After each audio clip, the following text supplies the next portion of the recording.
పవన్ కళ్యాణ్‌కి విపరీతమైన ద్వేషం ఎవరి మీద ఉందయ్యా అంటే, జగన్ మీదన, రాజశేఖర్ రెడ్డి మీదన. ఆ ద్వేషంతోనే జగన్ అధికారంలోకి రానివ్వకుండా ఉండడం కోసం 2014లో తెలుగుదేశంతో, 2019లో తెలుగుదేశాన్ని మళ్ళీ గెలిపించడం కోసం విడిపోయినట్టు కొంత హైలైట్ చేసి, మళ్ళీ ప్రభుత్వ వ్యతిరేక ఓటు చీల్చే ప్రయత్నం, 2024లో మళ్ళీ కలిసి జగన్‌ని గద్దె దించడం చేసుకొచ్చారు. దీని వెనకాల ఉన్న పాయింట్ ఇవాళ ఆవేశంలో చెప్పుకొచ్చారు. రాజశేఖర్ రెడ్డి అధికారంలో ఉండగంట 2014, 16 ఆ టైంలోనంట, అంటే ఆయన 2004, 2006 ఆ టైంలో ఆయన బాలు సినిమా తీసిన తర్వాత ఏదో హాస్పిటల్లో ఉన్నటువంటి సందర్భంలో ఒక పోలీస్ అధికారి వచ్చి మీకేమన్నా రాజకీయాల్లోకి వచ్చే ఉద్దేశం ఉందా అని అడిగారట. నాకేం లేదండి అన్నారట. మరి మీ అన్నయ్య కంటే ఏం లేదన్నారట. అయితే మీరేదో అట్లా వస్తారన్న అనుమానం ఉంది ప్రభుత్వానికి అంటే మరి ఏం చేయాలి, మేకైతే అట్లాంటి ఉద్దేశం ఏం లేదు కదా అంటే, ఏముంది మిమ్మల్ని ఇబ్బంది పెడతారు, కేసులు పెడతారు అని చెప్పారట. ఆ తర్వాత కేసులు పెట్టారట. ఎప్పుడు పెట్టారు నాకు అర్థం కాల. 2009కి ముందు ఈయన మీద పెట్టిన కేసులు ఏం లేవు.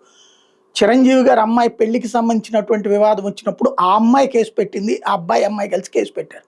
పెట్టినటువంటి సందర్భంలో తుపాకీ తీసుకెళ్ళి ఇచ్చి వచ్చింది పవన్ కళ్యాణ్.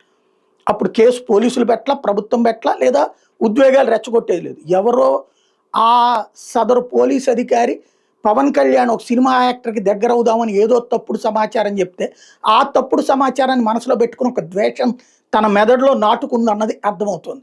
రెండవది, వాళ్ళ ప్రెస్ కాన్ఫరెన్స్లో పదే పదే జగన్మోహన్ రెడ్డే నన్ను రానివ్వనన్నాడు, చంపేద్దాస్తామన్నారు, తలలు తీసేస్తామన్నారు. ఆంధ్రప్రదేశ్లో ఏ నాయకుడు తలలు తీసేస్తామన్నా. దీనికి సంబంధించినటువంటి దాంట్లో వారాహి దాంట్లో నాని లాంటి వాళ్ళు మాట్లాడినటువంటిది ఉంది. అప్పుడు నాలాంటి వాళ్ళం కూడా మాట్లాడాం, ఎవడు ఆపడానికి మీకు ఏ హక్కు ఉంటుంది అన్నటువంటిది. వారాహికి సంబంధించింది అది వేరు. అది రాజకీయంగా ఈయన మాట్లాడతాడు ఆవేశంగా, వాళ్ళు ఆవేశంగా మాట్లాడతారు. నోటి పరంగా ఇద్దరి దగ్గర తేడాలు ఉంటాయి. వాళ్ళది తప్పు అనాలి, వీళ్ళది తప్పు అనాల్సింది. బట్ జగన్మోహన్ రెడ్డి తలలు తీసేస్తానన్నాడు, రానినన్నాడు, అక్కడే ఎదిరించాం అన్నటువంటి పదం. ఆ లెక్కనైతే 5 ఏళ్లలో ఆయనకి ఎక్కడ నచ్చింది. ఇంకోటి, ఈవెన్ చంద్రబాబు నాయుడు అప్పుడు కూడా అది ఇక్కడ ఉద్వేగాలు రెచ్చగొట్టేటటువంటి వ్యవహారం ఉండటానికి వీల్లేదంటే, లేదు నేను మా పార్టీ ఆఫీస్కి వెళ్తానని చెప్పి వచ్చేసినటువంటి సందర్భం. అప్పుడు అక్కడ ఆపారు అన్నటువంటి దాంట్లో ఏమీ పొలిటికల్ ఆస్పెక్ట్. అరైతే జగన్ ఎన్నిసార్లు ఆపారు, జగన్ని ఎయిర్పోర్ట్లోనే ఆపేసినటువంటిది లేదా?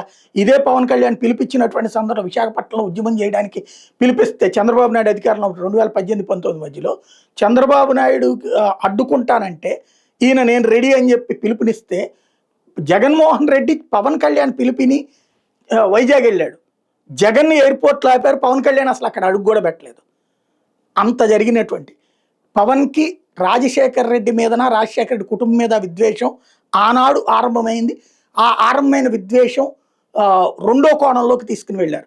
కమ్మ కాపు సామాజిక వర్గాల మధ్య దశాబ్దాలుగా ఉన్న వైరాన్ని రెడ్డి కాపు సామాజిక వర్గాల మధ్యకి తీసుకొచ్చి తను తెలుగుదేశాన్ని హైలైట్ చేయడానికి ప్రయత్నిస్తున్నారన్నది ఇవాళ ఇంత భావోద్వేగ సందర్భంలో కూడా పదే పదే జగన్ని దూషిస్తా, రాజశేఖర రెడ్డిని దూషిస్తా. అసలు వాళ్ళిద్దరికి ఇప్పుడు ఈ ఇష్యూలో ఏమైనా సంబంధం ఉందా? ఏమీ లేదు. అక్కడ జరుగుతున్నది ఎవరికి? తెలంగాణ ఉద్యమకారులు లేకపోతే కాంగ్రెస్ నాయకులు మాట్లాడిన మాటలు, బీఆర్ఎస్ వాళ్ళు మాట్లాడాలా, ఇంకెవ్వరూ మాట్లాడాల. కమ్యూనిస్టులకు సంబంధించినటువంటి వాళ్ళు కూడా ఆయన కమ్యూనిస్టుకు సంబంధించినటువంటి సానుభూతి పడి తప్పించేది లేదు. వాళ్ళ మీద కోపాన్ని కూడా ఇక్కడ వీళ్ళ మీద చూపించడం అన్నటువంటిది. అంటే జగన్ రాజశేఖర్ పదే పదే అదే జపం. అంటే జగన్ రాజశేఖర్ కుటుంబం మీద విపరీతమైన ద్వేషాన్ని మరొకసారి ప్రొజెక్ట్ చేసుకొచ్చారు. రీజన్ ఏంటంటే, ఎవరో పోలీస్ ఆఫీసర్ ఏదో తనకే తెగులుందో అతను లేదా ఈయనకి దగ్గర అవ్వడానికో మాట్లాడిన మాటని మనసులో పెట్టుకుని ఆ విద్వేషం కొనసాగిస్తున్నారన్నటువంటిది ఇక్కడ స్పష్టంగా కనబడుతుంది.